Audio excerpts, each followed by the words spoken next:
Okay, so once upon a time, a bunch of space Egyptians had space cancer, and the space Egyptians met psychic space frogs and said, "Can you guys make us not have space cancer?" And the space frogs said, "Well, we could, but you guys are dicks, so no." Then war broke out, then the space Egyptians became immortal robot space Egyptians because they sided with star demons that gave them the space cancer to begin with. Then more war broke out, and then a lot more war broke out, and then the space frogs made space elves and space orcs. Okay. Now, I briefly need to mention the spirit realm, which is the place where psychic powers come from, and it's also where souls go to when they die, and that got completely messed up because of the war, and then the robot space Egyptians defeated the space frogs, and then they defeated the star demons, and then they went to sleep. Then the space elves ruled the galaxy for 60 million years and did almost nothing in that time.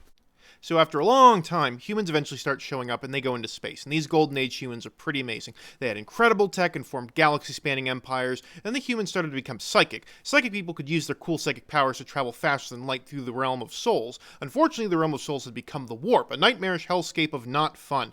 The four main chaos gods were formed out of this unpleasant soul soup, and they made demons. These demons saw the super bright psychic souls and decided they would make a nice portal to come into the material realm from. So in addition to the psychics, there was also a robot uprising, and the space elves got bored and blood orgied a new chaos got into existence. Suffice to say that the galaxy was a mess, and because of the psychic turmoil in the warp, this prevented interstellar travel, human colonies were suddenly isolated, and a lot of people died.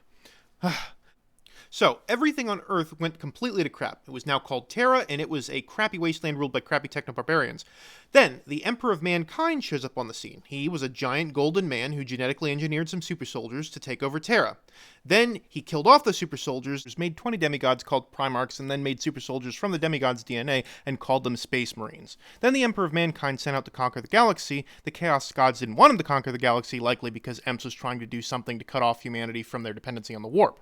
For reasons that are far too complicated to explain in brief, half the Primarchs end up betraying the Emperor and sided with the Chaos Gods, and they were led by the Emperor's favorite Primarch, Horus. A giant war broke out across the galaxy and lots of people died. Eventually, Terra itself was besieged. The Emperor fought Horus in one-on-one combat after Horus killed the Emperor's second favorite son, Sanguinius, who was an angel vampire, Myoc, don't steal. The Emperor hesitates to destroy Horus because he loves him so much. Horus mortally wounds the Emperor, but then the Emperor obliterates Horus.